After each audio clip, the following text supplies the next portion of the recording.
Arnaud Ville, bonjour. Bonjour. Je montre votre livre avec une couverture magnifique parce que ce sont vos photos. Sauvageonne, abeille native chez Rouergue, qui est un livre passionnant parce que c'est sur un animal qu'on connaît mal, les abeilles solitaires ou sauvageonnes, on les appelle comme on veut.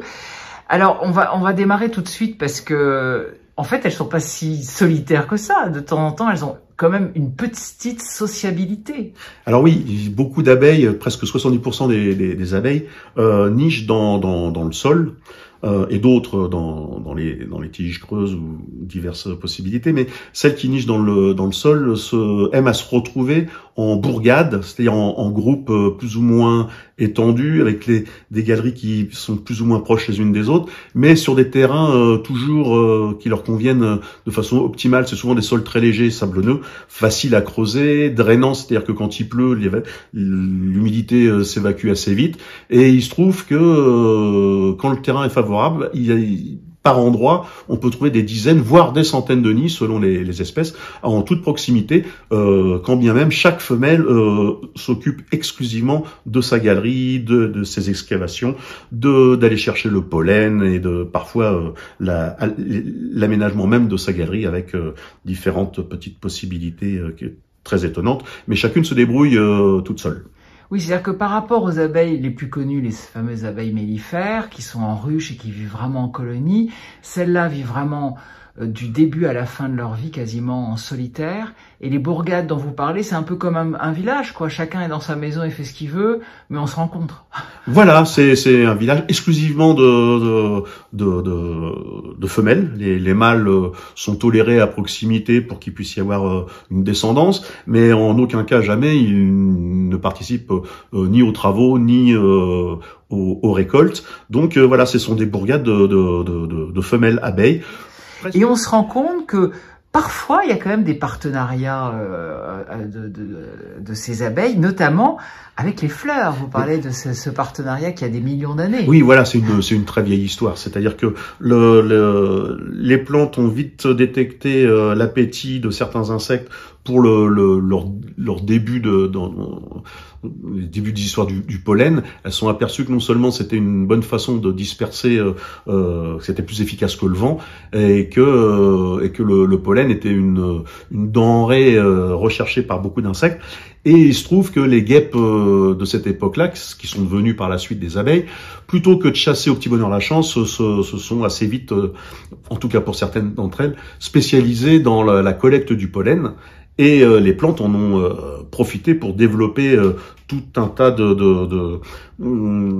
d'appâts pour séduire le plus possible des abeilles et les fidéliser. Alors donc en produisant du nectar pour nourrir au passage. Alors c'est toujours une petite dose, hein, faut qu'elle puisse revenir régulièrement et rapidement, tout en se chargeant de pollen. Et les abeilles, donc les guêpes primitives se sont vite aperçues que pour ramener le pollen nourrissant à leurs larves, il leur fallait être plus velues que les guêpes. Donc on s'aperçoit qu'au passage que les abeilles sont toujours plus velues que les guêpes, ça c'est resté.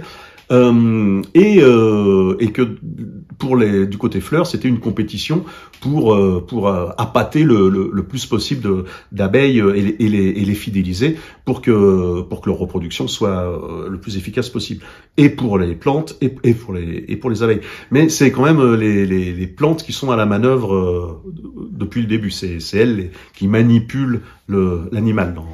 Donc ça veut dire que c'est pour ça qu'elles ont des couleurs, des formes extraordinaires, c'est pour séduire. Voilà.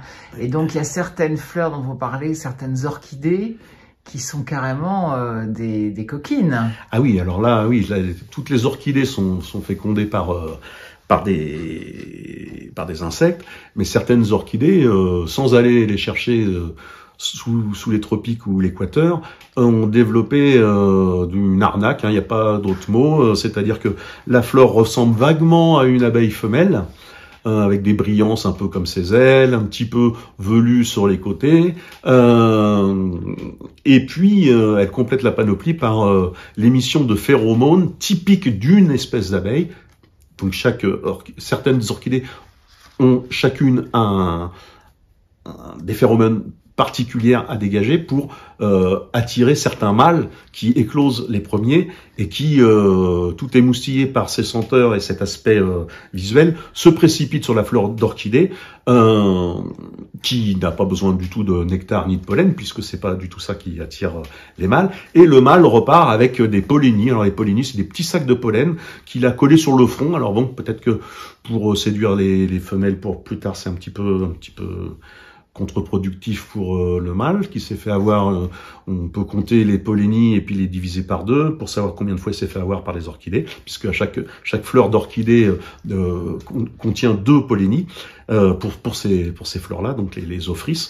Et cette manœuvre se passe au printemps, c'est-à-dire en fin avril, début mai, sur les petites pelouses sèches. On va les montrer, regardez, voilà. Vous avez vos photos. Voilà. Là, il y a, je crois, voilà. Et là, je crois que c'est, alors là, il y a un mâle avec des pollinies. Et je crois que la photo d'après, voilà, là, on voit un mâle qui s'est fait, qui est très content, mais qui, croyant assurer sa descendance, assure en fait celle de l'orchidée.